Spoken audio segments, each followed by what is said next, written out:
So my name is Ragnhild Sollund, and I am at the University of Oslo, and I have over the past 5 years been doing studies into the wildlife trafficking, the legal and illegal trade in animals.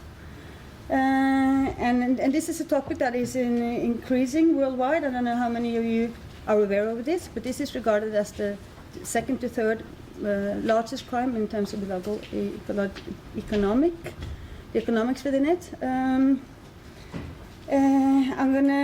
We have this research project with data from Norway, Colombia, and Brazil that I will present as far as I get. And also we find that the laws and regulations that are supposedly protecting wildlife, I'm not going into a discussion about words at this occasion. Much can be said about wildlife, animals, etc., etc., but I'm not going to discuss that and waste my time on that here. So when I use the term wildlife, I refer to animals and not plants. I'll argue that the CITES and also the Berne Convention, that I will not talk about at this occasion, are anthropocentric instruments which fail to acknowledge that the direct victims of illegal wildlife trade are individuals rather than specimens, and consequently they enjoy protection only to the degree that they are found to be important for humans as part of nature and to ensure that they can continue to be exploited as resources. That is the logic behind the CITES Convention. And because the intrinsic value of non-human animals is neglected or disregarded, criminal cases through which they are victimized through trafficking remain without priority, and victimization is prolonged, often ending fatally when confiscated animals are euthanized or die as a consequence of the harm involved. Environmental rights are understood as a prolongation of human rights and include the rights of people to live in and by their clean environments. And this often implies to engage in the consumption of and legal and illegal trade in animals, including those pertaining to endangered species. With the development of green criminology, it is established that animals are also victims of harm, whether these are criminalized or not. Perspectives of justice, which include non-human species such as animal rights, species justice, and ecological justice, are important perspectives in green criminology. Questions which arise are to what extent rights and justice should apply and for whom, and in which cases human rights to exploit animals should be regarded as inferior to the animal's rights to live unharmed. I'll try to address this towards the end if I reach there, otherwise you have to come to Porto. I'll start by presenting Norwegian findings before I proceed to present findings from Colombia and Brazil. And I would like to say now at once that David Rodriguez-Goy, sitting here, is the one who has done the interviews for me in Colombia and Brazil, and he will also talking about a case that I will touch briefly towards the end of my paper, hopefully.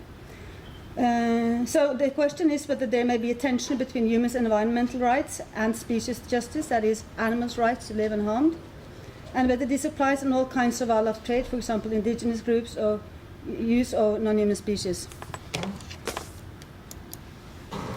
This is slide just to show you part of what is involved in the illegal wildlife trade. For those of you who don't know it, is animals are traded for a large number of reasons, motivations, and I don't really have time to go into that, but I think you can, if you go into the website of Traffic, an NGO working for against illegal wildlife trade, you can find hundreds of reports regarding the trade and to see which species are victimized and the consequences of it. So I'm not going to go into detail about that here. My research is also part of the EFACE project, which is a project financed by the European Commission. And my part of the wildlife trafficking case study here, I do it together with Jennifer Marr from Wales. So she has done her case study in the UK, while I have done my case study in Norway, and we also partly presenting our EFACE report, which can be downloaded from the EFACE website, the presentations of the data from all four case study locations. I'll show you. This is the data collection that I've done in Norway so far, but as I discussed with someone yesterday, in a way you can never stop gathering data because cases develop in the tribunal system, and cases are appealed, and there are new regulations. For example, the CITES regulation has been revised during my research. It will be revised again in Norway. and so things are always happening, and it's a question where do you stop gathering data. I have still a couple of interviews that I want to do in relation to penal cases that come up.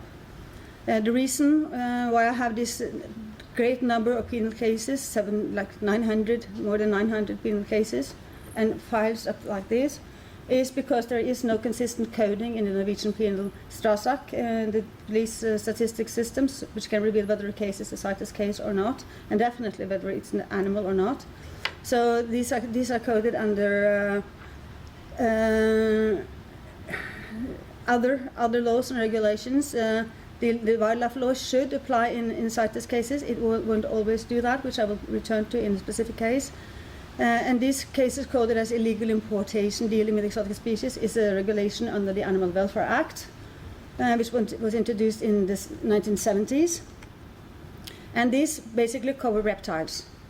Reptiles are forbidden to keep in Norway. So almost all these cases are cases in which an offender caught, for example, the police come to a person's house to search his house for drugs or in relation to another crime, and then they find a glass box with an iguan or 3 boa snakes or whatever reptile. Reptiles are taken and killed. I also have access to statistics from customs, and but these statistics, and this was also confirmed to me by the Norwegian Environment Agency. They are not trustworthy. For example, a case with African grey parrots that were imported to Norway, smuggled to Norway, do not figure in those statistics. And these are interviews that David did in South America.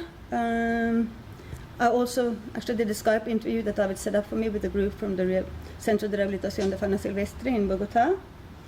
And I'll just go quickly through this. So these are some seizures that I put together from the confiscation reports and from the data that I got from the Norwegian Customs Directorate. There are, for example, a pelt of a lion, there is a grizzly bear, there's an entire stuffed Siberian tiger. There are lots of, the live animals are usually birds and reptiles. All the big number there of others is corals. But these cover all the sort of tendencies that I've shown before of this to be illegal wildlife trade. It's medicinal purposes, it's food, it's a lot of souvenir buying, ivory. And so this is the seizures from Colombia during a given period. And these are from Brazil. So you see, this is a huge problem in both in source countries, which we can find Colombia and Brazil as, and also in Norway, which is more an importation country. And these are statistics given to us by the Sao Paulo Military and Environmental Police, and the number you see here, I know it's hard to read, but this one up here, 41,000 something, that is canary birds, which are very frequently trafficked because people like to have one in their house. So the CITES. Here's the CITES Convention, and I'm the one who sort of bolded out some of these sentences, because this shows the rationale behind CITES. They should be traded and protected from an economic point of view and from an aesthetic point of view. And we should prevent over-exploitation of trade, but we should not prevent trade. So, and I'll return to that as well. What I see in Norway, yes, I mentioned that. We see, what I do not go into here is the trafficking of birds of prey and eggs of birds of prey that go out of Norway, because that happens quite a lot. Now, I'm going to get to the case. These parrots were seized at the border between Sweden and Norway in Svinesund. And there's one offender, I have to read now. There's one offender, he's been convicted several times for parrot trafficking and wildlife crime. And there are 4 verdicts pertaining to this man concerning 3 incidents. But the man has, according to a note made on one of the confiscation reports from Customs, also been caught for trafficking parrots in 2000 with 27 individuals, and in Gothenburg in 2007. in a verdict from Halden Tingrett, which is the first court instance. From 3rd of December 2013, he was sentenced for 2 smuggling attempts. On November 2010, he trafficked 4 African grey parrots, and on November 10th, 2011, he trafficked 8. This is a part. For the offence, he was first fined 25,000 Norwegian kroner, but he didn't accept this fine apparently, because this case was added to the second in the sentence. In 2010, if you don't accept the fine, then the case will be taken to court. In 2010, the African greys were killed. They were all killed by the authorities. Although the court argues in its verdict that for preventative reasons, unsuspended prison sentence should be applied, the delay in the judicial system entailed that the 30 days prison sentence should rather be suspended for 2 years. In addition, he was convicted to pay a fine of 5,000 Norwegian kroner, and the birds and the alcohol that he also smuggled in great quanta were confiscated. What happened to the birds who were seized in 2011 is not revealed in the verdict, but according to other data, some were saved, others were killed. And that the destiny of the victims in the case is not clarified in the verdict is an interesting point in itself, in my view. In the second verdict pertaining to the man from 20th of January 2014, he was convicted for breach of the wildlife law and also for breach of the law biodiversity for taking a sea eagle egg from the nest. In this verdict, it is regarded as aggravating that he had been convicted before for similar crimes, and thus he got an unsuspended prison sentence of 45 days. In addition, he had to pay 2,000 Norwegian kroner for procedural expenses. The third and fourth verdicts pertaining to the man concern sentences from appeal courts, as both the parrot and sea eagle cases were appealed by the offender. He didn't accept the sentence. In the verdict regarding the parrots from Borgarting lagmannsrett, the judges have a lengthy discussion of whether the parrots are or are not wildlife, as the concept was to be understood in the wildlife law, and consequently which law would apply in this case. They end up concluding that the trafficking of the parrots is not a breach of the wildlife law due to these parrots' incapacity of surviving were they to be liberated in Norway. They are not wildlife but cage birds. Hence, the offender must be convicted after paragraph 5 of the CITES regulation, and thus according to the law about import and export, it's the customs law, which dictates a maximum of 6 months prison, while the wildlife law dictates a maximum of 2 years prison. And it is stated, particularly in the revision of the CITES regulation, that it is a wildlife law that should apply. So this is an extremely important sentence. And I was also told recently by the eco-crime section of the police that because of a misunderstanding, the prosecutor did not appeal this case. So this may actually be there to produce precedents in other cases. And the trafficker was convicted to 60 days prison, and 45 days were suspended. He had already passed 15 days in custody, so the man went free. In the verdict from Gulating lagmannsrett regarding the sea eagle egg, the man had his prison sentence reduced to 30 days suspended prison due to the delay in the judicial system. And this is what I find all the time. These cases are not prioritized. They linger a long time in the judicial system, and hence the offender gets a very, very lenient sentence. On March,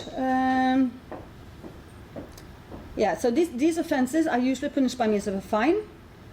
For example, on August 12, 2014, a man arrived to Kristiansand with 6 African greys. He was fined 20,000 Norwegian kroner, and also these birds were killed at the order from the Norwegian Environment Agency. On March 30, 2014, yet another man arrived to Kristiansand with 44 parrots, for whom he had the necessary CITES permits for only 36. So the surplus birds, 1 Barnardius Onardius parrot and 7 Agraponis parrots, were offered to Kristiansand Zoo, but they rejected the offer. Consequently, these birds were also killed. But the offender was also fined 20,000 Norwegian kroner. And the first offender is trafficking parrots as part of this business. He also breeds and sells parrots. In these cases, the parrots, the trafficking victims, are regarded and objectified as illegal goods, rather than individuals with intrinsic value, as there should be, because it is established at the Norwegian Welfare Act's paragraph 3 that animals have indeed intrinsic value. A point to be made is that in regards to all the parrot cases, the perpetrators are traders in animals, thus consisting with data from EU TRIX data, where it, according to Dan Vanum, a work in press, was found that such profitees are large groups and form of trading in illegal birds and animals. Illegal birds and reptiles are the largest groups of live animals that are seized in the EU. How much? Do I have 10 minutes more? Yes, yes? 5 minutes, 6 minutes. Oh. Okay. I'll just have to jump here then. Yeah, so I think that the reason why the animals consistently are killed in Norway when they are seized is actually that they want to enforce the CITES Convention, but by regarding not the animals as individuals with intrinsic value, but rather as illegal goods. No concern is paid to the animals, but only to the offenders. So the victims disappear totally from the picture. Yeah. So this could have come before, perhaps. Species justice, which I think, of course, should be a concern. Yes, and another practical reason why all these animals are killed is that, for example, we don't have any rescue facilities for seized animals. In Colombia and Brazil, they do indeed have rehabilitation centers. In the UK, at the Heathrow Airport, there's a rescue rehabilitation center for confiscated wildlife. When I first interviewed the CITES representative in Norway, he's the leader of the standing committee of CITES. I interviewed him in 2011 first, and he's responsible for CITES in Norway, and he said that he had been trying for a long time to have a rescue facility set up in Norway, but it had no political priority, and hence he had not succeeded. CITES recommends that there should be rescue facilities, but so far it's not happening in Norway. Okay. I would like to continue with South America. I'll try that for 5 minutes without trying to get too much of the data. Because while species justice as this non-anthropocentric perspective in which the animals' rights and animals' position are regarded as central, environmental justice is a prolongation of human rights. So you can see that when environmental rights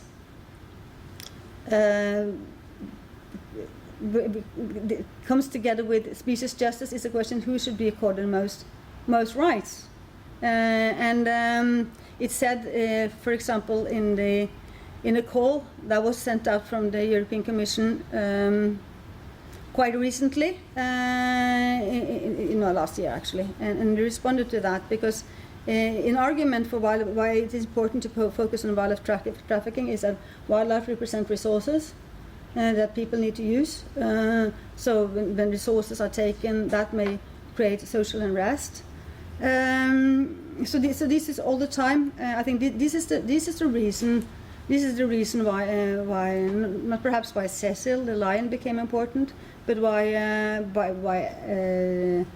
other poaching, other killing of wildlife is important, is because it actually extracts resources that poor people should have. And this becomes very relevant, I think, in the case of South America. What we find there is that most of the trafficking in South America is widespread. There are very, very long traditions in Colombia and in Brazil for using animals for whatever purposes, and also for medicinal purposes, which we did not find in our data specifically. But I found when reading an article about this from Colombia that they have traded in wildlife, and I'm talking about animals, for centuries.